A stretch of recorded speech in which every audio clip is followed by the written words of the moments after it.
Hello મિત્રો, આપણે સૌથી પહેલાં જોયા હતા કે ત્રિકોણમિતિય નિત્ય સમૂહ કઈ રીતે હોય, તેને કઈ રીતે શોધી શકાય, તે આપણે ઘણા બધા વિડીયો પહેલાં આપણે જોઈ લીધું. પણ હવે આપણે એવું છે કે હવે જે એક્ઝામ્પલ શોધવાના છે તેની અંદર આપણે સ્ક્વેરવાળા, મતલબ એના વર્ગવાળા નિત્ય સમૂહ આવવાના છે, એના એક્ઝામ્પલ આવવાના છે. તો તેને કઈ રીતે શોધવા, સ્ક્વેરવાળા જે નિત્ય સમૂહ છે તેને કઈ રીતે શોધવા અને તેને કઈ રીતે એ નિત્ય સમૂહ બને છે ત્રિકોણની મદદથી, તે આપણે અહીંયા હું તમને સમજાવીશ કે તે નિત્ય સમૂહ કઈ રીતે બને છે અને તે નિત્ય સમૂહ પરથી આપણે એક્ઝામ્પલ કઈ રીતે સોલ્વ કરી શકીએ. આ નિત્ય સમૂહ પણ તે આગળના નિત્ય સમૂહ પ્રમાણે જ યુનિક અને જરૂરી છે, કેમ કે આ નિત્ય સમૂહ તમને ખબર નહીં હોય તો તમે સ્ક્વેરને લગતા કોઈ પણ એક્ઝામ્પલો જ્યારે આવશે, સાઇન, કોસાઇન, ટેન્જેન્ટ, કોટેન્જેન્ટ, તો તમે એક્ઝામ્પલ સોલ્વ કરી નહીં શકો. તેટલા માટે આ નિત્ય સમૂહ પહેલાં જે ખાસ જરૂરી છે કે નિત્ય સમૂહ કઈ રીતે બને છે અને તેની સાઇન વર્ગ, કોસ વર્ગ, ટેન વર્ગ, કોટ વર્ગ, તેની શું કિંમત છે તે અમને આ ત્રિકોણની મદદથી, કાટકોણ ત્રિકોણની મદદથી હું તમને અહીંયા સમજાવીશ કે તે કઈ રીતે શોધાય છે અને તે કઈ રીતે બને છે અને તે કિંમત કઈ રીતે આપણને મળે છે અને તે કિંમતો આપણે એક્ઝામ્પલની અંદર એડ કરી અને તેને આપણે વેલ્યુ કઈ રીતે મેળવી શકીએ તે આપણે અહીંયા જોવાનું છે. તો તમે ખાસ જોજો કે આ નિત્ય સમૂહ કઈ રીતે કામ કરે છે અને તે નિત્ય સમૂહ કઈ રીતે ત્રિકોણની મદદથી મળે છે, તે આ વિડીયોની અંદર હું તમને સમજાવીશ. તો તમે નિત્ય સમૂહ સમજો કે આપણને આગળના વિડીયોમાં કામ લાગશે કે કઈ રીતે તે નિત્ય સમૂહ એક્ઝામ્પલો સોલ્વ કરી શકે છે. તો તમે જુઓ વિડીયો કે નિત્ય સમૂહ કઈ રીતે બને છે અને તેનો ઉપયોગ કઈ રીતે થાય છે. તો જુઓ વિડીયો. હેલો, નમસ્કાર મિત્રો. પહેલાં આપણે આગળ પણ ત્રિકોણમિતિના નિત્ય સમૂહ જોયા હતા. તે નિત્ય સમૂહ ખાલી આપણે સાઇન અને કોસાઇન માટે અને ટેન્જેન્ટ માટે અને એના માટે જોયા હતા. હવે આપણે એના સ્ક્વેર રૂટવાળા, મતલબ એના સ્ક્વેરવાળા નિત્ય સમૂહ જોવાના છે કે તેની વેલ્યુ શું થાય અને તે વેલ્યુ પરથી આપણે કોઈ પણ એક્ઝામ્પલ હોય તો તેને સોલ્વ કઈ રીતે કરી શકાય. તો તેના નિત્ય સમૂહ આપણે પહેલાં સમજી લઈએ કે ત્રિકોણમિતિય નિત્ય સમૂહ સ્ક્વેર માટે કઈ રીતે બને છે અને તેના વેલ્યુ શું હોઈ શકે. તો અહીંયા આપણે સિમ્પલ એક ત્રિકોણ આપેલો છે, ત્રિકોણ ABC, એમાં બી કાટખૂણો છે, બરોબર છે. તો સિમ્પલ આપણે અહીંયા લઈએ છીએ ત્રિકોણ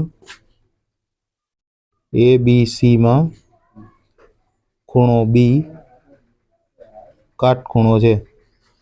આપણે સિમ્પલ અહીંયા લીધું જ છે. ત્રિકોણ બીમાં બી કાટખૂણો છે. તો સિમ્પલ આપણે પાયથાગોરસ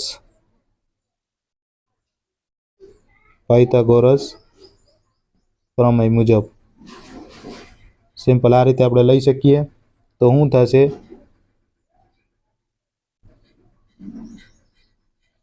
તો સિમ્પલ આ રીતે થાય, AC નો વર્ગ ઇઝ ઇક્વલ ટુ BC નો વર્ગ પ્લસ AB નો વર્ગ.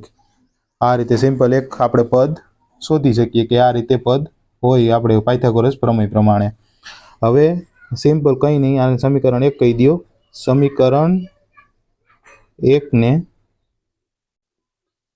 AC વર્ગ વડે ભાંગતા, કેમ કે આપણે સિમ્પલ આના સ્ક્વેરવાળા જે જોઈએ છે એના વેલ્યુ, તો આપણે એને સૌથી પહેલાં સ્ક્વેર રૂટવાળા નિત્ય સમૂહની અંદર લઈ આવીએ આપણે વેલ્યુ, તો આપણે મળે કે આના વેલ્યુ શું હોઈ શકે.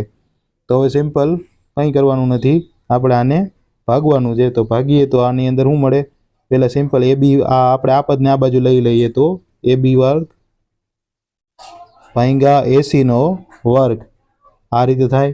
એવી જ રીતે સિમ્પલ BC નો વર્ગ અપોન AC નો વર્ગ ઇઝ ઇક્વલ ટુ AC નો વર્ગ અપોન AC નો વર્ગ. આપણે સિમ્પલ અહીંયા કંઈ કર્યું નથી. આ પાયથાગોરસ પ્રમેય પ્રમાણે જે આ ત્રણે ત્રણ વેલ્યુ હતી એને આપણે AC વર્ગ વડે ભાંગ્યા છે, સિમ્પલ મૂલ્ય શોધવા માટે. હવે આપણે AB અપોન AC તો એ સંજ્ઞા કોના માટે છે, તો કે tan માટે છે. તો સિમ્પલ અહીંયા તમે AB અપોન AC આપી છે, તો AB અપોન AC તો કે પાસેની બાજુ છેદમાં કરણ, તો એ વેલ્યુ કોની થાય, તો કે કોસની વેલ્યુ થાય. તો કોસ વર્ગ A, કેમ કે આપણે ખૂણા A માટે શોધીએ તો શું થાય, AB અપોન AC તો એ કેની વેલ્યુ થાય, કોસની વેલ્યુ થાય, સામે પાસેની બાજુ છેદમાં કરણ.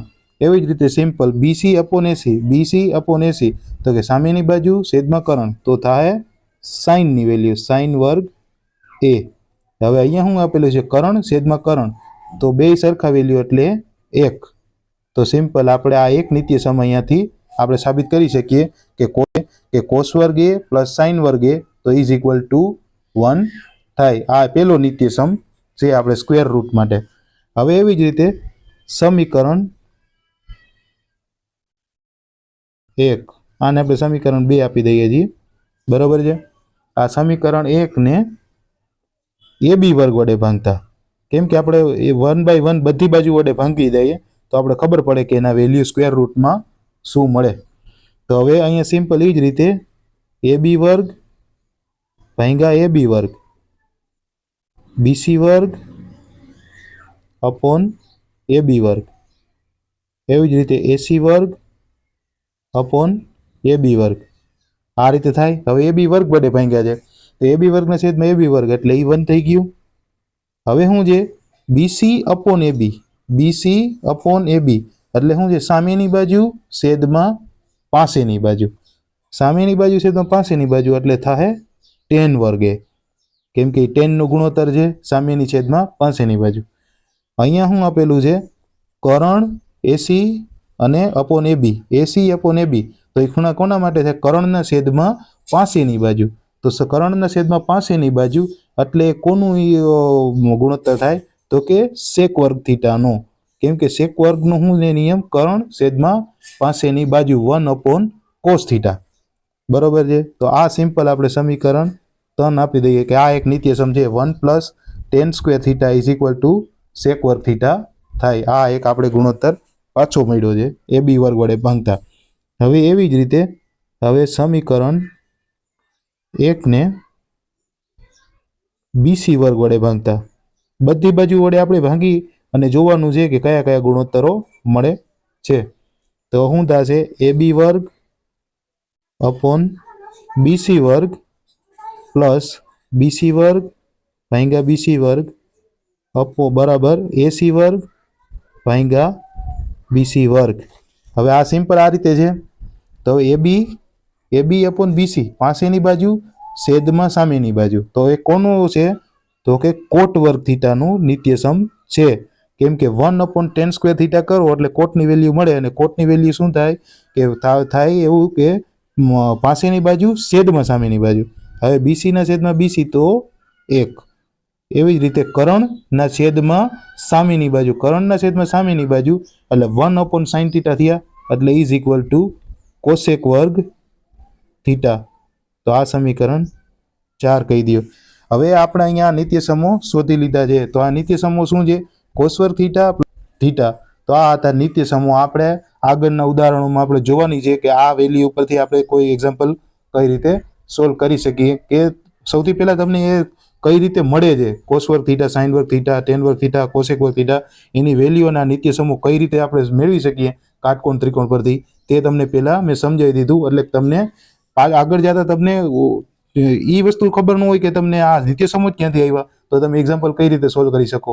તો આ તમને પહેલા એ હાટું પહેલા જ તમને નિત્યસમો સમજાવી દઉં કે તમને જેથી કરીને તમને આગળના એક્ઝામ્પલ સોલ્વ કરવા ઈઝી પડે। તો આ હતા આ ત્રિકોણમિતિના સ્ક્વેરવાળા નિત્યસમો।